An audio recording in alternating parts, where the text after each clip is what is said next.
तो हेलो दोस्तों, कैसे आप सभी? आशा करते हैं आप अच्छे होंगे। तो आपके लिए बहुत बड़ी खुशखबरी है। जो भी हमारे आईटीआई स्टूडेंट छात्र हैं जिनका रिसेंटली में 2023 में पास आउट हो चुके हैं, तो उनके लिए गुड न्यूज़ है। BLO मतलब जो बनारस लोकोमोटिव शेड है, जो BLW नाम से जाना जाता है, तो उसमें आपका अप्रेंटिसशिप फॉर्म आया। जैसा देख सकते हैं, बनारस रेल इंजन कारखाना, ठीक है, BLW।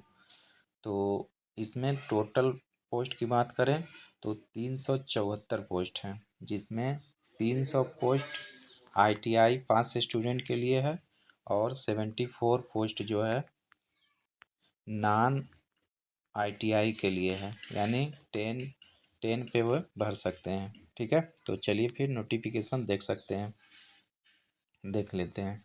देखिए, दिनांक 26/10/2023 को यह रिलीज हुआ है। तो आप लोग आवेदन जो कर सकते हैं 25/11/2023 तक, शाम को 4:45 तक आवेदन कर सकते हैं। ठीक है, और अंतिम तिथि देख सकते हैं, यही 25/11/2023 को है। और ऑनलाइन दस्तावेज में अपलोड करने की अंतिम तिथि अपलोड कर सकते हैं कितना, 27/10/2023 तक। ठीक है, देखिए, अप्रेंटिस एक्ट 1961 के तहत होगा, 46वें बैच में होगा आपका ITI एंड नॉन ITI के अंतर्गत। निम्नलिखित में अभ्यर्थियों में अप्रेंटिसशिप ITI के लिए 300 एवं नॉन ITI के लिए 74 सीट के लिए रेलवे बोर्ड के पत्र पत्र इतना है, 2009/6/14 दिनांक 6/10/2015 के निर्देशानुसार ऑनलाइन प्रक्रिया के माध्यम से नामित बनाने का प्रस्ताव है। अप्रेंटिस की संख्या में आवश्यकता अनुसार परिवर्तन किया जा सकता है। ठीक है, यानी घटाया बढ़ाया जा सकता है। सीटों की संख्या, शैक्षणिक तथा तकनीकी योग्यता पे विवरण निम्नवत, जो नीचे निम्नलिखित विवरण दिया गया है उसमें आप देख सकते हैं।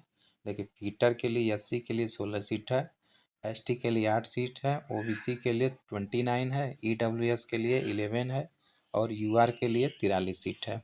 टोटल बात करें 160 सीट किसके लिए है, फीटर के लिए। वही कारपेंटर के लिए टोटल 3 सीट है, वही पॉइंटर के लिए 7 सीट है, मशीनिस्ट के लिए 67 सीट है।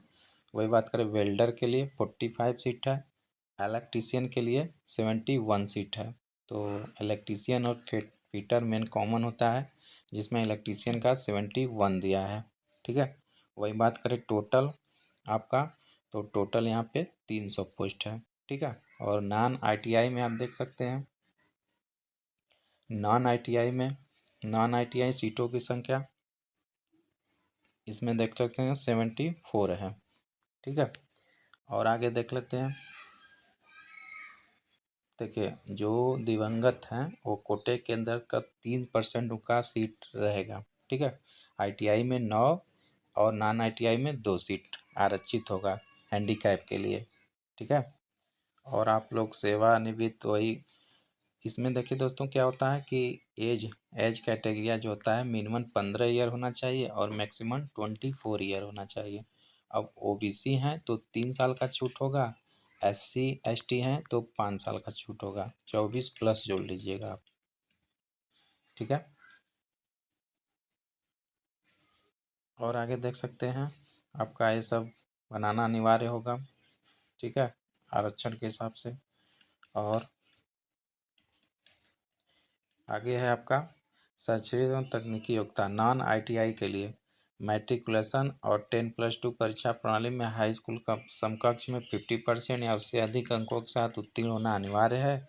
उम्मीदवारों के पास अधिसूचना जारी 26/10/2023 से पूर्व अवश्य होना चाहिए। ठीक है, यानी 10 में या 10+2 12 में आपका 50% से ऊपर मार्क्स होना चाहिए। वही बात करें ITI सीटों के लिए, तो matriculation high school plus matriculation में 50% होना चाहिए और ITI टेट्स में उत्तीर्ण होना अनिवार्य है। ठीक है, वो भी उत्तीर्ण 26/10/2023 से पहले होना चाहिए। ठीक है दोस्तों, आगे देख सकते हैं आपका ये अधिसूचना national council of vocational training यानी NCVT SCVT दोनों इस पे मान्य होगा। और आयु सीमा की बात करें नॉन ITI के लिए तो मिनिमम 15 मैक्सिमम 22 वर्ष है। और वही बात करें ITI के लिए तो 15 वर्ष मिनिमम है, 24 साल मैक्सिमम है। ठीक है। आयु सीमा में अपना ST ST के लिए 5 साल और अन्य पिछड़ा वर्ग के लिए 3 साल का होना चाहिए। ठीक है। वही बात करें दिव्यांग है UR 10 वर्ष के लिए, ST SC 15, OBC 13 वर्ष के लिए। ठीक है दोस्तों, तो मौका अच्छा है। आप फॉर्म जरूर आप लोग फिलअप कीजिएगा। ठीक है। आगे चयन देख लेते हैं।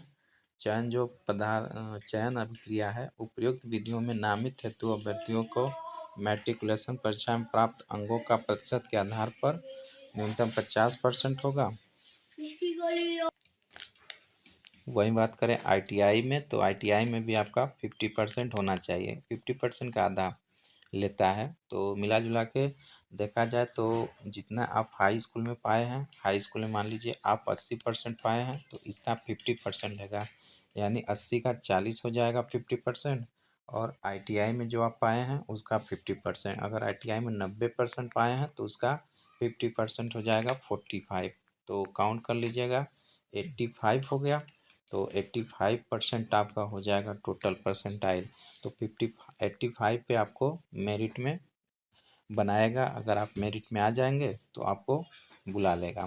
ठीक है। इस प्रकार इसका मेरिट बनता है। तो दोस्तों आप लोग को 100 रुपये के रूप में चालान जमा करना होगा, जो आप नेट बैंकिंग डेबिट क्रेडिट या नेट बैंकिंग किसी माध्यम से जमा कर सकते हैं। और आवेदन शुल्क 100 रुपये किसी भी दशा में वापस नहीं किया जाएगा। बात करें अनुसूचित जाति, अनुसूचित जनजाति, दिव्यांग और महिला के लिए कोई भुगतान शुल्क नहीं देना होगा। ठीक है। केवल भुगतान शुल्क UR के लिए और OBC के लिए देना होगा कितना, 100 रुपये मात्र। उसके बाद एक्स्ट्रा जो भी इस पर कर भार होगा आपको देना होगा। ठीक है। आप ऑनलाइन की अंतिम तिथि 25/11/2023 से पहले ज़रूर कर लीजिएगा। ठीक है। तो इसके लिए आप वेबसाइट www.blw.indianrailway.gov.in पे जाके आप ऑनलाइन आवेदन कर सकते हैं। ठीक है। तो चलिए फिर मिलते हैं। और भी आगे नीचे आपका है, जैसे आपका जो प्रमाण पत्र आपका 100 से 200 KB में, ये सब आप पढ़ लीजिएगा। और JPG में जिसका 20 से 25 KB साइज होना चाहिए। ठीक है। रंगीन फोटोग्राफी का, तो ये सब आप पढ़ लीजिएगा। इसका लिंक डिस्क्रिप्शन बॉक्स में हम दे देंगे। तो चलिए फिर मिलते हैं नेक्स्ट वीडियो में। तब तक के लिए अपना ख्याल रखिए, मस्त रहिए। जय हिंद, जय भारत।